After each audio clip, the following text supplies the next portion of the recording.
கூட்டணி ஆட்சி அதிகாரத்தில் பகிர்ந்துக்கிறதுக்கான காலம் ரொம்பவே கணிஞ்சிருக்கு. பட் விசிக ஏன் முடிவெடுக்கிறதுல நீங்க எதிர்பார்த்த காலம் கணிஞ்சிருக்கு.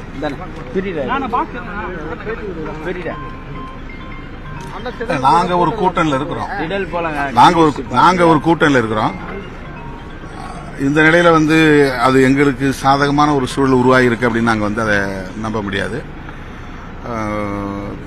தாவேகா தனி பெரும்பான்மை பெறவில்லை, ஆட்சி அமைக்கக்கூடிய அளவுக்கான பெரும்பான்மை பெறவில்லை. அப்படி என்றால் மக்கள் முழுமையாக அவரை அங்கீகரிக்கவில்லை என்றுதான் தெரிகிறது. அவருடைய பிரச்சனையை அவர்தான் எதிர்கொள்ள வேண்டும். அதில் எங்களுக்கு கருத்து சொல்வதற்கு எதுவும் இல்லை. இப்போ தாவேகா அழைப்பு விடுத்தால் விசிகாவுடைய நிலைப்பாடு என்ன? அது யூகமா ஒரு கேள்விக்கு நான் எப்படி யூகமா பதில் சொல்ல முடியும்? நீங்க எதிர்பார்த்த பிரதான நோக்கமே பாஜக அதிமுக அது ரைட்டு,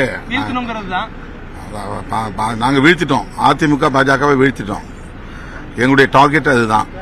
அதுல நாங்க ரொம்ப போக்கஸ்டா இருந்தோம். அவங்களுக்கு எதிரான பிரச்சாரத்தை மட்டும்தான் பேசணும். டிவிகேவை பற்றியோ விஜய் அவர்களை பற்றியோ நாங்க பெரிய அளவில் கண்டுகொள்ளவில்லை தான் என்பதுதான் உண்மை.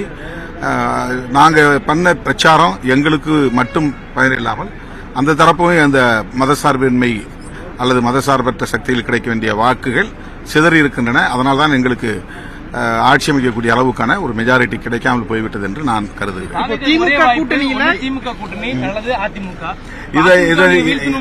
இதை நீங்க தாவேகா கிட்ட தான் கேட்கணும் இந்த கேள்வியை.